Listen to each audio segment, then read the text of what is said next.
Welcome to How You Livin', a transformative podcast featuring best-selling author, inspirational speaker, and minister, Dr. Rick Rigsby.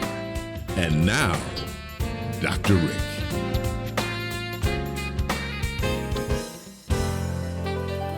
Hello, friends. Thanks so much for listening.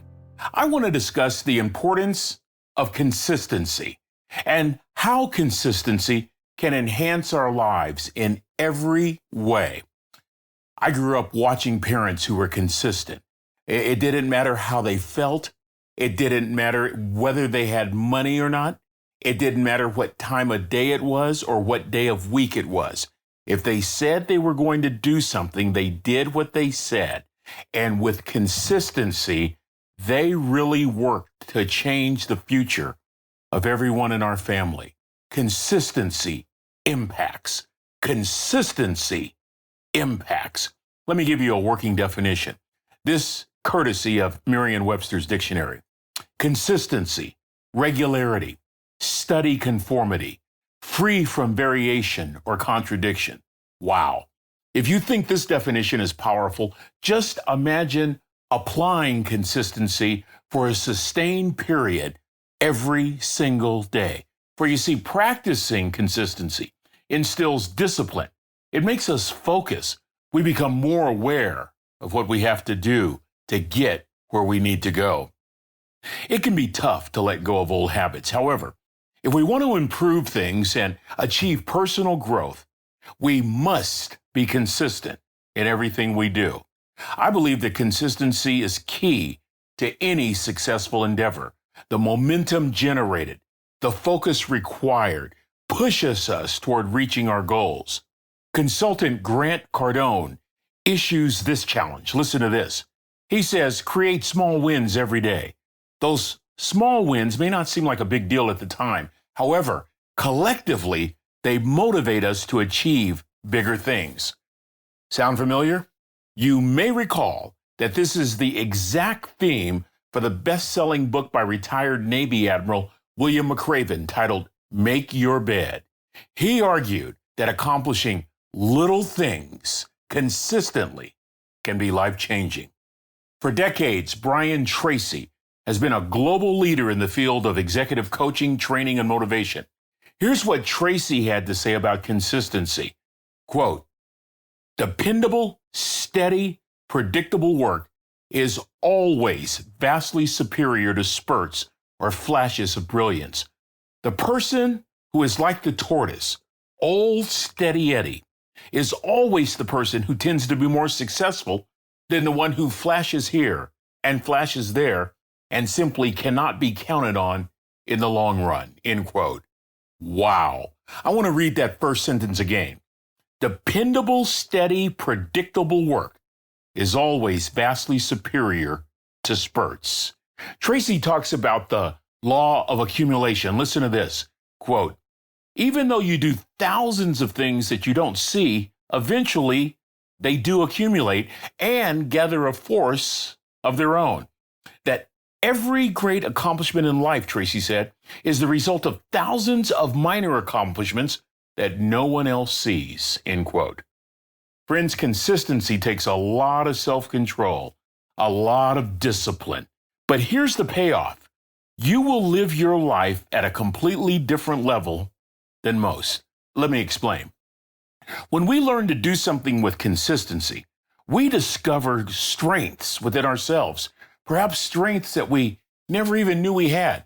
Now consider the fact that so many people never reach their true potential, often because we love being consistent with the things we're good at and even ignoring our weaknesses. But consistency in areas where we're good, where we're strong, and even in areas where we need work, well, they'll present new opportunities. We'll develop strengths. We'll strengthen weaknesses, thus ramping up our improvement. Contrast this kind of lifestyle to the individual who is not consistent and does not discover personal strengths or does not attack weaknesses. The results? One who lives just a fraction of their true potential. Listen to what personal growth coach Rebecca Patterson said in a recent Forbes magazine article. Listen to this. Quote, while a positive mindset along with relevant action is absolutely the key to success, one critical ingredient that is commonly missed by people is consistency. Most business owners desire consistency in so many ways. They would like a consistent inflow of work. They would like consistent great reviews. They would like consistent income. But yet they fail to behave in a consistent way, carrying out daily tasks that deliver all of those things. I quite often speak with business owners who will try something for a few days, and when a miracle hasn't occurred, they default back to doing the same thing that they've always done, which never worked for them in the first place. End quote. Consistency. Boy, it's simple to understand, very difficult to accomplish, especially in our current world, a world characterized by instant gratification. Friends, we live in an outcome-oriented culture. And what's really challenging about that is that we want the outcome, and we want the outcome right now. I want to be consistent right now. Don't want to work for it.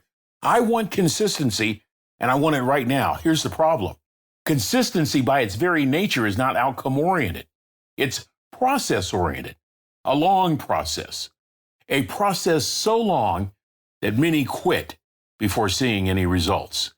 I read this interesting blog on the website titled Wild Friends. That was the name of the website. And the title of the blog is A Typical Training Day for an Olympic Athlete. Now, I'm sure that based on the sport, the training will vary, but you'll get the point. In addition to nutrition and recovery and treatment, the following represents an easy day of training for an Olympic athlete. Are you ready for this? The morning workout includes a 6-mile run at 8 o'clock in the morning, about 45 minutes or so. At 10 o'clock in the morning, a swim of 4,200 meters, about an hour. And then there's an afternoon workout session. For an easy day, it'd be a 2-hour bike ride. That's an easy day. And by the way, quitting is not an option. You can't quit. You got to keep going. You got to keep standing. Or as Admiral McRaven might say, if you want to change the world, you can't ring the bell. I want to illustrate this point with one of my favorite movies. So I close with the true story of Daniel Eugene Ruettiger, more commonly known as Rudy, thanks to a 1993 movie about his quest to go to Notre Dame and play for that school's football team. The biopic is the true story of Rudy Ruettiger, who, despite working in the steel mills like his dad and brother, always had this dream of playing football for the Fighting Irish. But there were a few obstacles. Rudy was 5'0", weighed 100 and nothing pounds, and his grades were not compatible with a school like Notre Dame. Fueling him on were all the naysayers. For Rudy's entire life, he was told all the reasons why he could never go to college, why Notre Dame was completely out of the picture, why kids like him, kids from his background, don't go to schools like Notre Dame. But after losing his best friend Pete in a mill explosion, Rudy gets on a Greyhound bus and heads to South Bend the actual night of the funeral. No admission letter, no place to live, very little money, just this burning desire to accomplish his goal. He gets a job with the stadium maintenance crew, sleeps in the building thanks to the generosity of the crew chief. A priest gets him into nearby Holy Cross Community College, where he's told that if he can get his grades up, he just might have a chance to get into Notre Dame. This is where the consistency overcomes deficiency. Scene after scene after scene, we see Rudy studying, working with tutors, falling asleep in the library from studying so long. It eventually pays off. Rudy is accepted to the University of Notre Dame.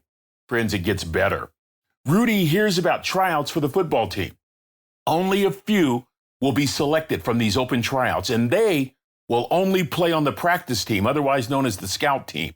These are teams designed to make the regular starters better and get them prepared for the upcoming game. Forget about suiting up for a game. When you're a member of the scout team, there's no glory. You're a practice dummy.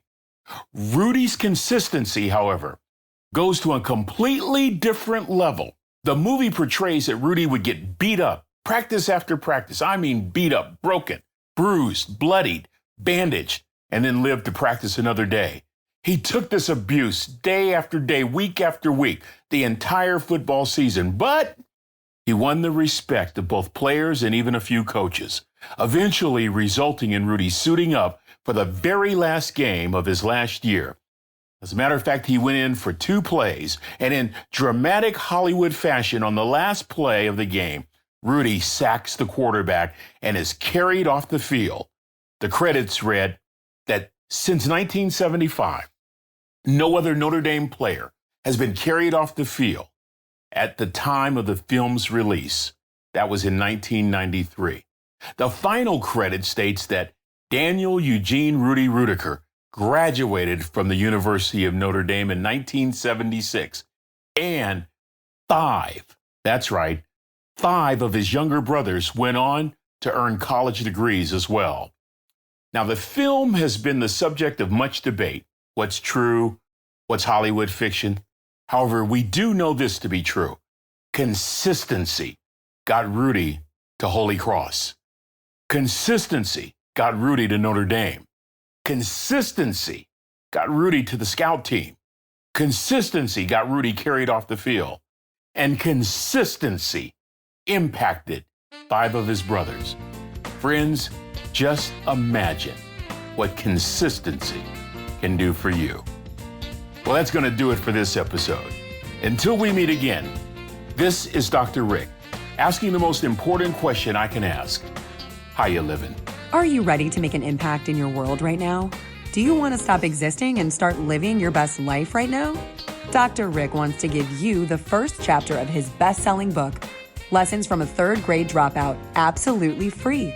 Just go to www.rickrigsby.com/free gift to get the print or audiobook right now.